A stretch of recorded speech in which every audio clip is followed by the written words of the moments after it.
Vamos adiante, sexta-feira é dia da gente falar de direito do trabalho, direito do trabalhador. Roda a vinheta.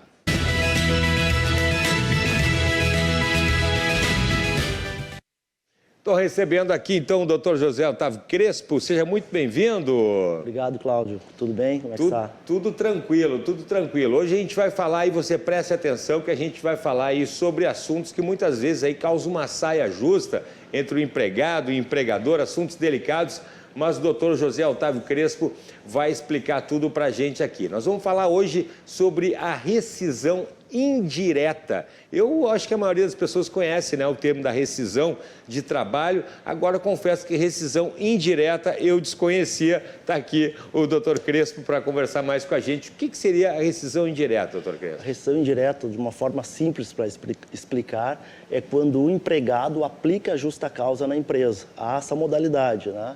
O trabalhador faz um pedido através de uma ação judicial, quando a empresa ou o empregador deixa de cumprir alguma obrigação essencial no contrato de trabalho, atraso de salários, não pagamento de FGTS, não pagamento de horas extras, o trabalhador pode postular, então, em juízo, a rescisão do contrato de trabalho por culpa da empresa. E, desta forma, ele sai do emprego e vai receber todas as suas verbas rescisórias, acrescidas de aviso prévio, multa de 40% do FGTS, seguro-desemprego, enfim, é atribuída a culpa ao empregador pela extinção dessa relação de emprego. E aí, como é que funciona? O empregado tem que entrar, procurar um advogado? Como é que funciona, doutor? Sim, é através de um processo judicial, né? Onde o empregado alega ou prova, melhor dizendo, prova que algumas obrigações não estão sendo cumpridas, como eu falei, atraso salarial ou inclusive prática de assédio moral, prática de assédio sexual, e postula então a rescisão do contrato de trabalho, pede que o juiz declare que aquela relação de emprego está sendo rescindida por culpa da empresa, né?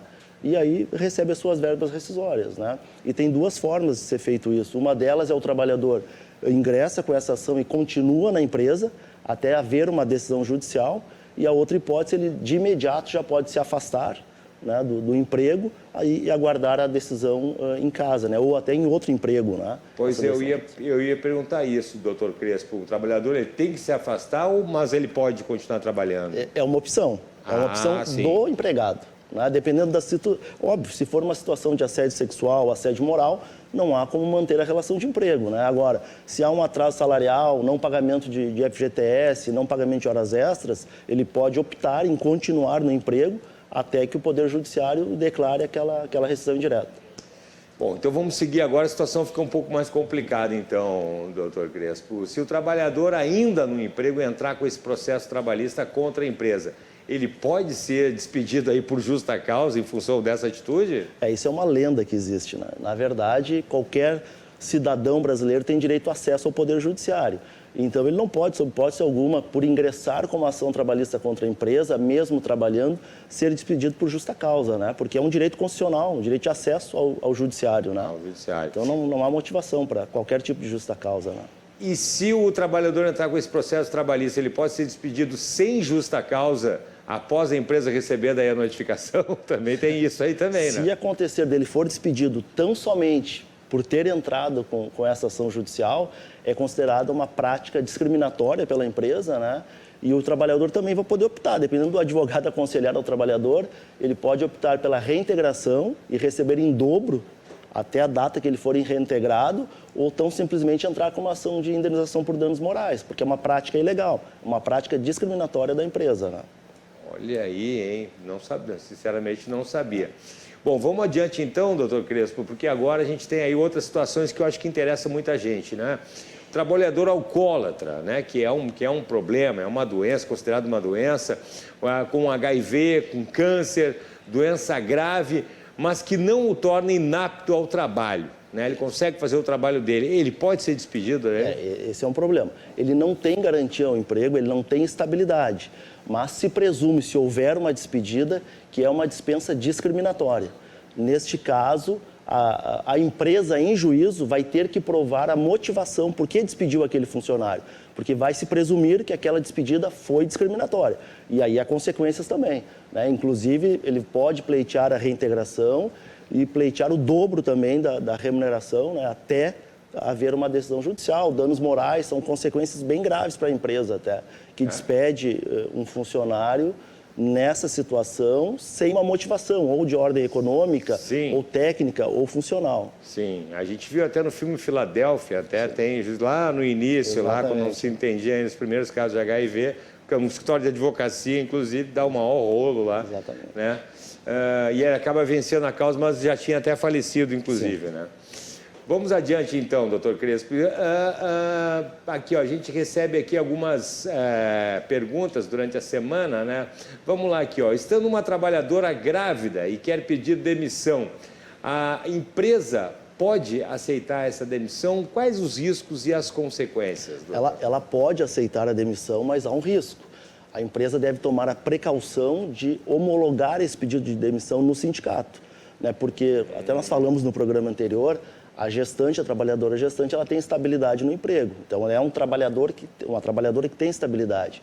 Então, se ela pede demissão, a empresa ou o empregador tem que se precaver e homologar esse pedido de demissão no sindicato da categoria, sob pena de, posteriormente, sofrer uma ação judicial, expedindo até mesmo a nulidade desse pedido de demissão. Complicado, né? Complicado.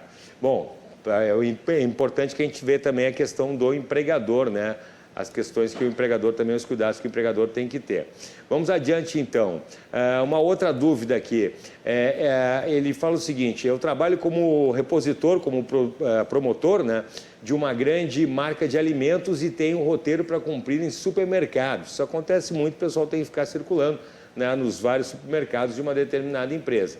Ou seja, faço trabalho externo, na rua. Eu tenho direito às horas extras? Ele diz que o empregador dele diz que não, pois ele faz trabalho externo. Quer dizer, então, pelo que eu entendi, o empregador dele diz que quem faz trabalho externo não tem direito à hora extra. Isso é uma grande polêmica, né? Que, na verdade, a CLT tem a previsão que o trabalhador externo, como regra, não teria direito às horas extraordinárias, às horas extras. Ocorre que hoje é muito difícil um trabalhador externo, entre aspas, externo, não ter controle de jornada hoje, né?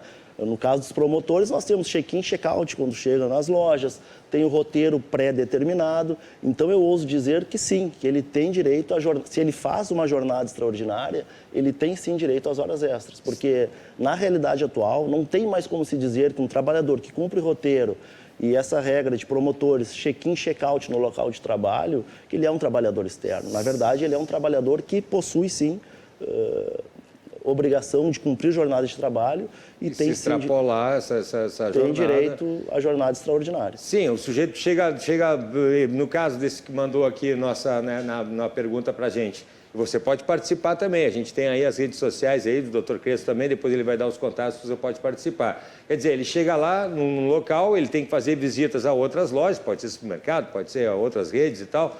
Aí tem ali o check-in, bate o ponto ali, né? Registra a chegada, pega seu material e vai fazer esse roteiro. Esse roteiro já é previamente calculado, que ele tem que fazer ali das 8 ao meio-dia, para um pouco das 2 às 6 horas. Aí o sujeito, se extrapolar, se o empregador extrapolar o roteiro, o cara voltar 10 horas da noite, né? Certamente, né? Pelo que eu entendi, é isso, doutor. É exatamente isso, Cláudio. Exatamente isso. Hoje em dia tem como se calcular, vai visitar tal lugar, não, mas é muito longe. Bom, então calcula que vai ser só aquele local lá e vai demorar tanto, né? Tanto que hoje os tribunais, essa é uma matéria pacífica, né? Todo repositor de supermercado, promotor que se chama, tem direito às horas. Se fizer uma jornada extraordinária, tem direito às horas extras, né? Isso é inegável na atualidade. Muito bem. Doutor Crespo, quem está nos acompanhando, então, fazer como esse nosso telespectador que mandou aí, por favor, os seus contatos para dúvidas, por gentileza. Pode entrar em contato conosco lá pelo Instagram do escritório, que é Crespo Advogados. Tem também o YouTube do escritório, que é Crespo Advogados. E pelo WhatsApp também, que é o 98640-3999. E o YouTube da Crespo Advogados vai os vídeos que a gente conversa aqui? Todos os vídeos aqui dos nossos encontros, nossos encontros estão lá no canal para o pessoal, que se quiser divulgar para colegas e tal, né? Tá lá, entra lá. Como é que é o canal do YouTube? É Crespo Advogados. Crespo Advogados. Simples, canal do Dr. Crespo. Então, fica lá no YouTube as entrevistas que você vê aqui. Se você se conectou agora, não tem problema.